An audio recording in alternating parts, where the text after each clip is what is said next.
on the investing in AI, Yeah. one of the things that fascinates me or interests me is the fact that you've got OpenAI, you've got Google, and you've got DeepSeek, you've got a couple of these big institutions and a lot of money in it. But you also see that there's thousands of other startups pursuing AI. Yeah. Like the competitive landscape, when OpenAI has all the money, Google has unlimited budget.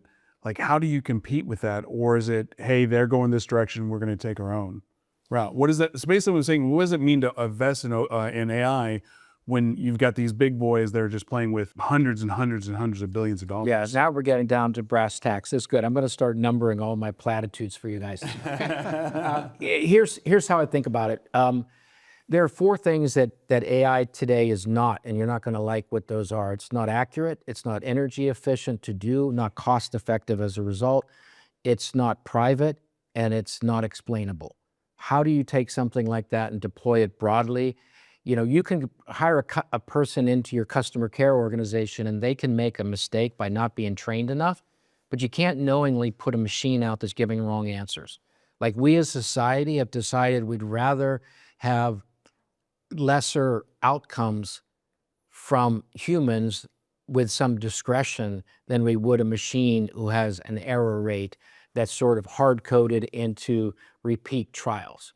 Even if if the results are clearly better with the machine, we're not ready to have machines take over things. But if you look at those 4 things, accuracy, cost efficiency, privacy, and explainability, it's pretty hard 4 horsemen to overcome. So the world is going to go after, and there's going to be big markets for anybody who can progress any of those things. I like to use Nick Bostrom's framework to think about AI. There's AI, which is whole brain emulation. Imagine how good you are if I give you AI that behaves just like you do, stays in the boundaries of what you do. You read a lot of books, it reads all books. And occasionally it says something crazy, but so do you. And you look and say, okay, well, that's pretty good for a whole range of things. That's pretty good. Whole brain emulation is sort of like not that harmful. It's going to help kids write a paper. It's going to help me, you know, put a thesis together for an investment. It's going to help all kinds of things. But in the end, it's not making the final decision.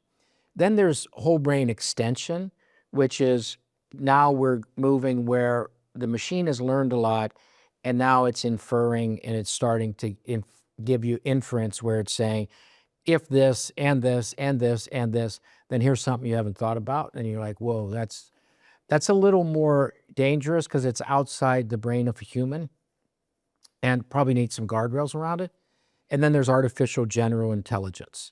Artificial general intelligence is really the holy grail that some of the big investors are looking to. So if I said to you, in order for you to use AI for what you do for a living, you're going to have to pay for it to know who the social media influencers in Japan are, because that's what got baked into this model that ran. And so this see-all, know-all, be-all artificial general intelligence is probably going to end up being less accurate and overpriced for some of the things I need. So what you're seeing now is this behemoths running and racing, and all along the way, they're giving you extremely valuable tools that you can go use. But when you sit down and get ready to use them for everyday use to run companies, you're bumping into inaccuracies. You know, it's really expensive. You know, I worry a little bit about training the machine on what I know with my data, and then the machine's going to have that, and then just explainability. And yeah, there's methods around all of these, but that's where the companies are also. So the whole idea of is this played out by the Mag 7 plus the, you know, the chip companies? No, because someone who can go find something a little more efficient or a little bit cheaper, you end up with a DeepSeek, which blew everybody's mind. Well, you know, it shouldn't blow your mind. Everybody is working on these problems, and every few points of efficiency, every few points of accuracy is a whole nother market. And so that's where everybody is. And so we're a little bit caught up in reading what people are fascinated by instead of thinking about like what's going to be necessary for these things to become part of our everyday life. And speaking of DeepSeek, like when I still haven't played with it at all, just because like when it came out, a couple of my Marine buddies were like, "Yeah, like, I'm going to give all my information to China." Is that just some idiots on the group text doing that It thing, or depends is that what you're doing. Like valid? if you work for an organization that sort of is on the cutting edge of defending the country, you'd have a different viewpoint than if you were doing cyber for it. Um, and so the old saying that if you're going to be the sheriff of the Wild West, you have to live in the Wild West. You have to kind of know, what all these things are, and you have to be thoughtful about it. But look, you mentioned four or so of the behemoths, when you have 6, 8, 10, and models now that you can go to, and you start to figure out if you use them all that Grok's really good because it gets a lot of the training data from X. You can ask it things that are opinions where one of them might say, I can't answer that. The other one would say, yeah, I have an opinion on that because I study opinions. So these are becoming like people. They're going from a sort of big brain down to replicate like human beings. And the models will get smaller, more tailored, and they're going to become a lot more companions than they are me buying a big brain. That's how I think of it unfolding. So wave one was infrastructure, wave two was applications, and I think wave three is going to probably be a lot more discerning around cost and what am I getting for the money, a lot more return on investment focused. If the question is how do you compete as a big company against a little company, that's a good question because your problem is speed. If you're a little company competing against a big company, then your problem is scale. So you want the appearance of scale, you want the speed of a gazelle, but the heart of a lion. And then if you're big, you gotta figure out how to get this thing to move quickly.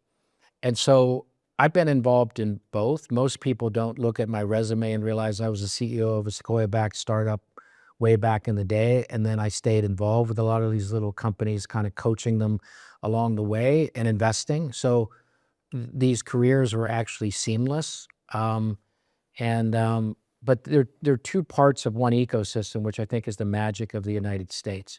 If I told you that one country would have a system that would siphon the world's most intelligent people to come work on the world's biggest problems and stay here and stay committed to those problems, and there would be one geography that was a net beneficiary, you'd say, I'll go, like, how do I go build that?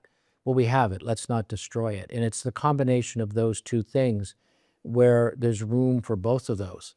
Certain businesses belong scaled. There's monopolies that are natural. There are monopolies that are philosophical, economic. So we need large scale players because who else other than like NVIDIA, Google, Facebook, these are public statements. Mark Zuckerberg said that he is going to get artificial general intelligence even if he has to bankrupt the firm. Like these guys, that's the sort of thing that a little company can't go do that, but a little company can fill in all the gaps that go around it. They can solve problems to make those juggernauts do what they do, but they can also become potentially that juggernaut. And I think this is the one area in the world where people can come and dream, and then they can go manifest, and then they can go make this stuff happen. And the best way to, the best way to get to a rooftop is not to put a ladder up. It's to miss on a moonshot. And I believe that. And I believe that this is like, we're in a unique time with all of these technologies moving, and we're in a unique place. In particularly, like I sit in Texas. I am so thrilled to be here during this sort of evolution in tech, in political governance, in regulation. Like this is for me, the place to be. And the people here are just magnificent. So I look at that, if you can't be happy there, then you really ought to question your ability to be happy.